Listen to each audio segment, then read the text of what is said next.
Good afternoon. Welcome to my Cardinal RG. My mission today is to do a little bit of coupled instrument approach work.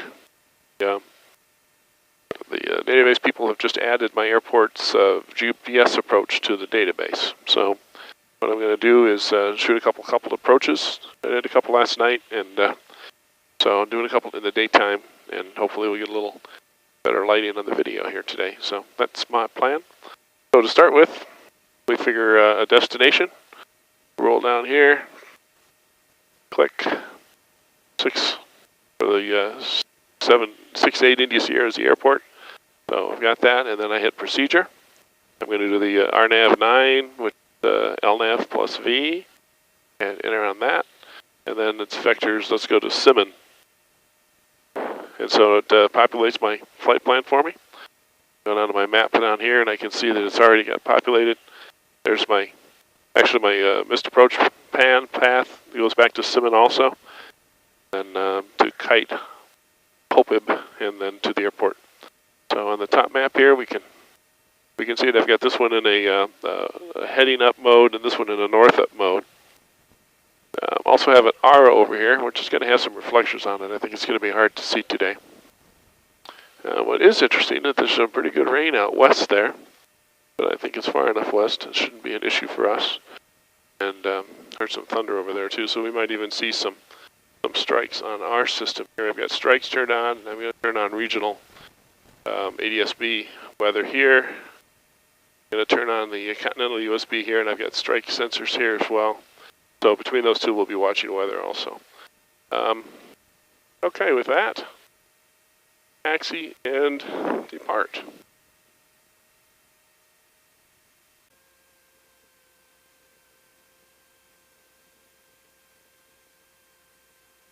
Burn-up's complete. Time to go. Casa de Aero, 7 kilo pop, departing 27. Casa de Aero. Bunch of flaps. Rich. Prop full. Check trim, gears down. Altitude set.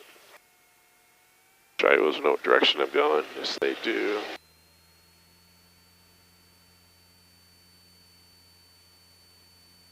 Wind is from the south.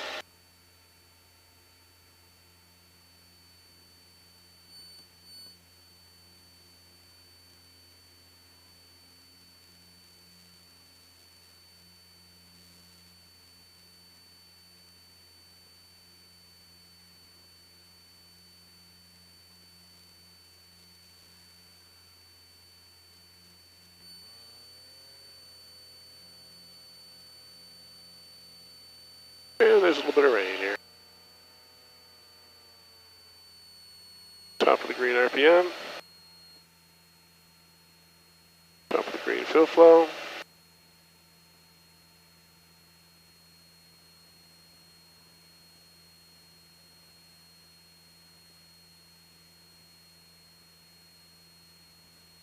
And then I head for Sim intersection. And I'm going to go up to 2,600 feet, which is my initial approach altitude. So, to get to Sim, you know, you enter say, no, not Hopper. That's direct Sim. That is Sim, right? Enter. Then I'm going to go over here and say GPS steer. I'm going to line up my pointer and hit heading mode. And now I'm in autopilot, heading mode, GPS steer, on my way to Sim intersection. All right, here's my 2,600, hit altitude hold. The autopilot is an Stec 60-2 with an altitude pre-select. So it'll start accelerating now. I can close my cowl flaps, done climbing. I have electric trim, so it's going to automatically trim off the control forces on the elevator. 135, 36, 137 knots. Indicated. My true right now is 147 true. I've got light headwind coming from that angle at 15 knots. The Aspen does a really nice job of providing that data. So I am going to have a tailwind, 14 knot tailwind on the approach. to turn to the next leg. It's pretty dramatic here. It's more than 90 degrees, 120, 130. Certainly, the airplane would have a little challenge with that. The autopilot would have a little challenge with that. I think the GPS steer is likely to try to build me a circle, a curve on that. But it's going to be smarter for us just to make a little bit of an earlier turn. And a couple different ways to do that. One is I could activate the next leg of the approach. And then you do that when you're on a very strict line for the approach purposes, which is probably reasonable for this case. I think what I'll do is I'm going to reset my directional point here. I'm going to turn off GPS steering. I'm going to do a turn to intercept my outbound course. And now I'm on heading mode. I'm not following GPS steer. I'm not following nav. I'm just going to go northwest on this.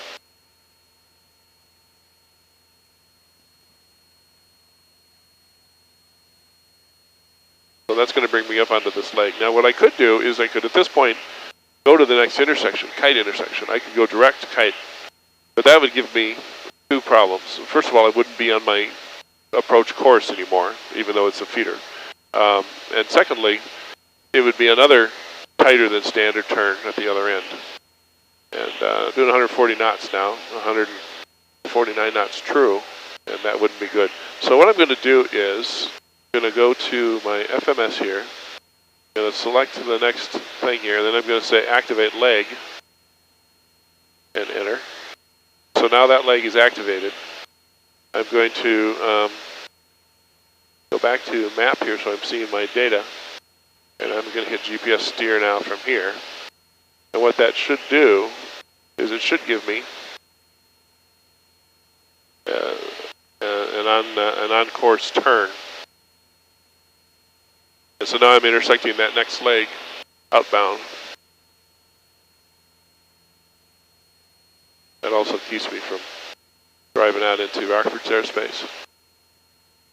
Okay, so now I'm headed towards kite intersection, which is my initial approach fix.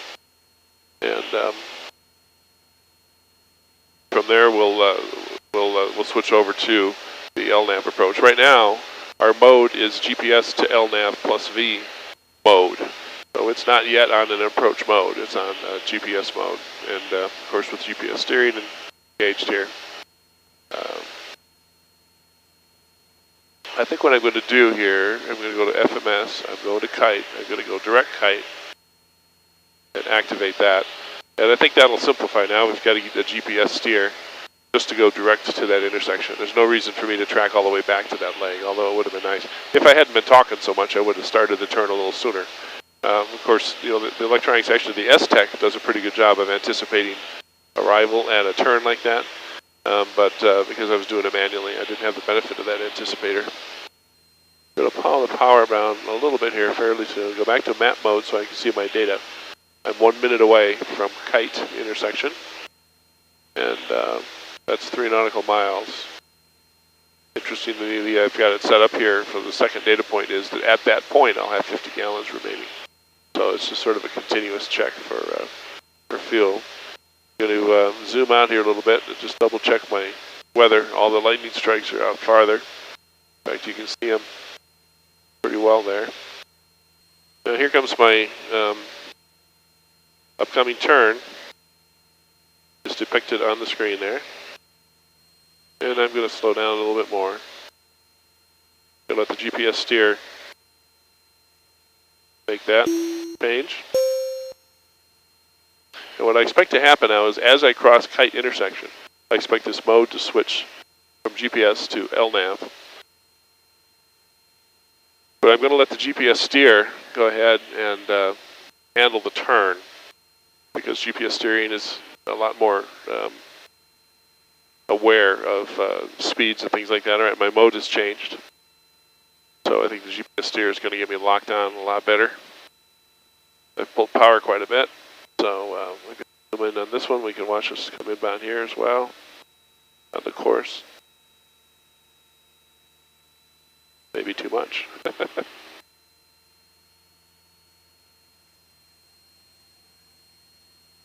Yeah, got behind the power curve here now, so I'm going to climb back up out of it. The autopilot is trimming me to lower airspeeds to regain the altitude that wants to be at. Okay, so now I'm capturing the inbound. Now here I have to be on the approach course. I can't go direct to this next intersection because if I do that, I'll be back at GPS steer and or GPS GPS mode, and that's off of the approach mode, and that'll disable my approach coupling. So I need to stay in this this mode, get on the approach course, which it's working its way back here. Let's see, we're just a half needle out. So I'm going to go ahead and switch here to nav mode. That automatically puts me in approach mode. Now the Stec is going to do a 3-stage capture. It's going to do a hard capture, and it'll turn off hard, and then it'll do a soft. So from here on out, I'll be flying in what's called a soft capture mode. I've got my altitude back and my airspeed's back up again now. So the other thing is you see the autopilot has enabled the glide slope capture mode also. So now I'm in approach mode, holding altitude, but I have glide slope armed. And I'm going to go ahead and slow it down here a little bit.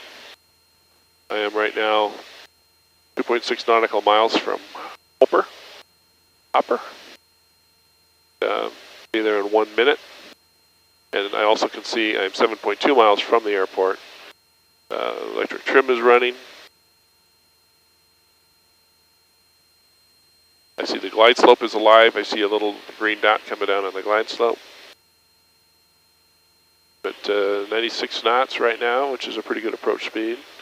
I'm within my flap and gear speed, so I'm going to go ahead and hit a notch of flaps and stabilize the drag profile. That adds my drag, slowing me down a little bit. It's also going to turn my deck angle nose down a little bit more. I add just a little bit of power to compensate for that. It says it's going to begin descent now. And sure enough, nose goes over just a little bit. So I'm on the approach now. So the other thing I'm going to do here is, when I hit 5 miles, it's a good time to drop the gear. I'm at 5.2. Probably do it in closer than that, but I do want to practice the stability that brings a little bit. So there's 5 miles. I'm at gear speed, gear down. I'm going to need a little power to carry the drag on that. Casa de Aero, 7 kilo pop. I'm on the GPS approach 5 miles west inbound and have the option. All right, with the gear down, it's actually chasing glide slope right now a little bit. So it's speeding me up for that. Doesn't need extra power right now. 1 notch of flaps. My minimums here are 1,300 feet. That's about 500, 450 AGL. So I'm on the glide slope, going a little fast, 105 knots. Going to slow that down a little bit. Oh, below glide slope now, so it'll start pulling me up, trimming me up for that. So pretty good stability on the pitch management here. And tracking the left-right pretty well. We're at 94 knots now, which is pretty good. We're below glide slope, so that's going to start chasing a little bit, and I'll add a little power to help with that. Because it's the only control it has over glide slope is. Right, so now the displays are telling me that I'm within 1,000 feet of the ground. I wish I could turn the transparency down on that a little bit. Okay, I'm on glide slope now, 85 knots. So it's going to start trimming me nose down a little bit more. And I'll pick up a little bit of speed from that. I guess this is where we need auto throttle. Here's the old minimums for the circling VOR-A approach, 1460. We're going to go down to 1,300. And right there is our minimum. So I'm going to go ahead and let it fly it down a little bit further. 500. I'm at 1 notch of flaps still. So what I would normally do at this point, at 1,300, I'd drop another notch of flaps. And from here, as you see, if I had the airport in sight, I'd very easily be able to land from here. So I'm going to go ahead and let the autopilot bring me on down. With 1 notch of flaps, I'll be able to go around without any difficulty. I will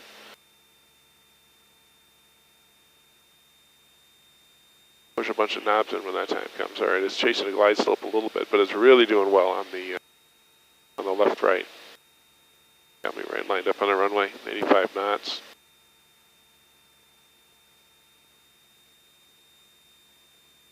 We'll have a right crosswind, and it's dialing that out very nicely. All right.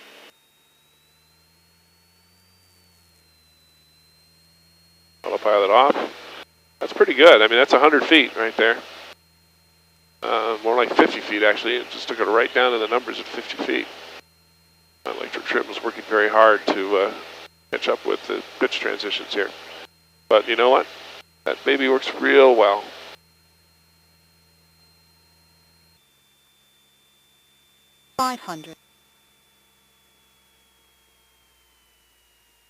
Like there's a camper departing the airport there. Pulled behind the truck. I bet he's headed to Oshkosh.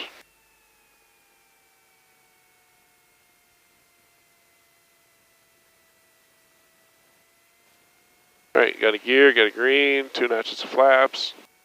There's a tire out the window.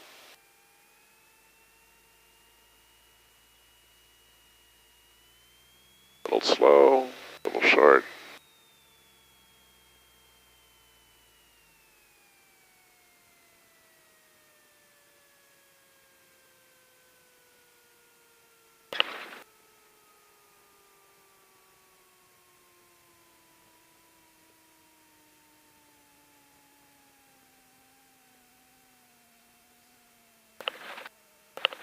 So that's kind of an approach to circle to land, isn't it?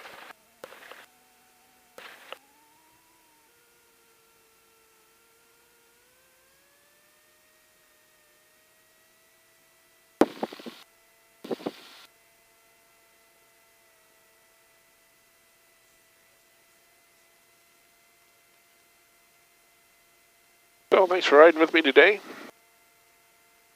We had some interesting observations there, and boy, you can still see the range right there, 12 miles away at the edge, looks like. So it's right there. And gadgetry's working pretty good. It's good to have an approach for my home airport now, GPS approach. I've been doing the VORA all this time, so now I can do the GPS when the time is right. So thanks for riding along. Catch you on the next one.